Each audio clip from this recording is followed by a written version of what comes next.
शुरू अल्लाह का नाम लेकर जो बड़ा मेहरबान नहायत रहम करने वाला है। तो आज हम जिस कंपनी की वैल्यूएशन आपके साथ शेयर करने जा रहे हैं वो टेक्नोलॉजी सेक्टर की कंपनी है वर्ल्ड टेलीकॉम। नाम इसका बड़ा है, काम इसके छोटे हैं। ये हमें रिक्वेस्ट की गई थी इसकी वैल्यूएशन करने के लिए। आप भी किसी भी कंपनी की वैल्यूएशन करवाना चाहते हैं तो आप कमेंट कर सकते हैं। तो दोस्तों, कोई भी काम है अगर हम उसको सीख के करते हैं तो उसमें हमारा फायदा होता है। इसलिए हम स्टॉक एक्सचेंज की एकेडमी का आगाज करने जा रहे हैं। जो दोस्त कोर्स में इंटरेस्टेड है वो राब्ता कर सकते हैं, क्योंकि हमारे पास जो सीट है वो लिमिटेड होगी।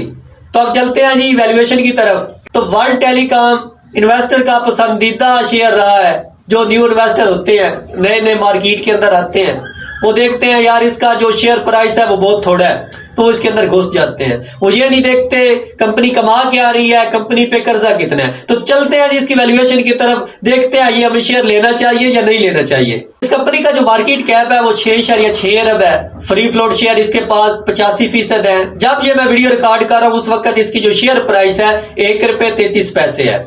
और इसके अलावा इसका जो ईपीएस है, अर्निंग पर शेयर 0.005 माइनस में आया है, जिसकी वजह से इसका पी रेशियो -4.93 हो गया है, जो पिछले साल -3.32 था। आप देख सकते हैं कितनी गिरावट हुई है फिर इसमें, क्योंकि डायरेक्टली इसकी अर्निंग कम हुई है, जिसकी वजह से आप देख सकते हैं इसका जो प्राइस टू अर्निंग रेशियो है वो बढ़ गया है। बीटा इसका 1 से ऊपर है। रिटर्न ऑन इक्विटी माइनस में है। इसका रिटर्न ऑन एसेट इसका जो माइनस में है 14% है। डिविडेंड इसने कोई नहीं दिया। करंट रेशियो और क्विक रेशियो 0.028 है, और जो क्विक रेशियो है वो 0.27 है। ये तकरीबन 1 तक होना चाहिए। इससे हमें यह पता चलता है कंपनी अपने जो शॉर्ट टर्म कर्ज है वो नहीं दे रही। तो अब चलते हैं जी, इसने जो हाई लगाया 52 वीक का वो लगाया इसने ₹2, और जो लो लगाया वो ₹1.15 का लगाया है। इसके पास जो तकरीबन एसेट है वो तकरीबन 13.81 अरब है, और जो लायबिलिटी है वो 14.19 अरब है। आप देख सकते हैं कंपनी पे अपने एसेट से ज्यादा कर्जा चढ़ा हुआ है। और इसके अलावा इसका जो कर्जा देख लेते हैं जो इसने बैंकों से लिया हुआ है, वो तकरीबन अगर इसकी इक्विटी के हिसाब से लगाया जाए तो वो तकरीबन बनता है 10,604% ज्यादा है। इसके पास जो इक्विटी पड़ी हुई है उससे ज्यादा कर्जा, कितना ज्यादा, 10,604 गुना इसने कर्जा लेकर रखा हुआ है।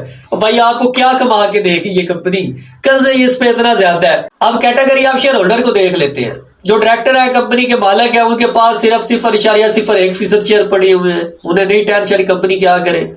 जो एसोसिएट कंपनी है उसके पास 32%, और लोकल जो रिटेल इन्वेस्टर है जो उधर घुसा हुआ है वो 52% है।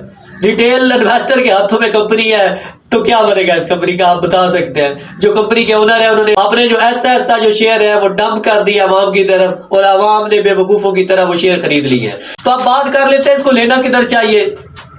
तो भाई मेरे इस कंपनी से दूर रहे, इस पे बहुत ज्यादा कर्जा है। क्यों दूसरों का कर्जा अपने सर पे ले रहे हो। और थोड़ी कंपनी है इस सेक्टर की, अच्छी कंपनी है। टॉप पे 2-3 घोड़े हैं, आप उनमें से सिलेक्ट करें जो अच्छा रिटर्न लेके आ रहे हैं। मैं नाम नहीं लेता, आप फिर बाय करना शुरू कर देंगे। मैं यही कहता हूँ कोई भी अच्छी कंपनी, उसका भी आपको नाम सुनते ही इसके अंदर इन्वेस्ट नहीं करना चाहिए। जब हम अच्छी कंपनी को बुरे टाइम पे खरीदते हैं तो फिर इन्वेस्टर फंस जाता है।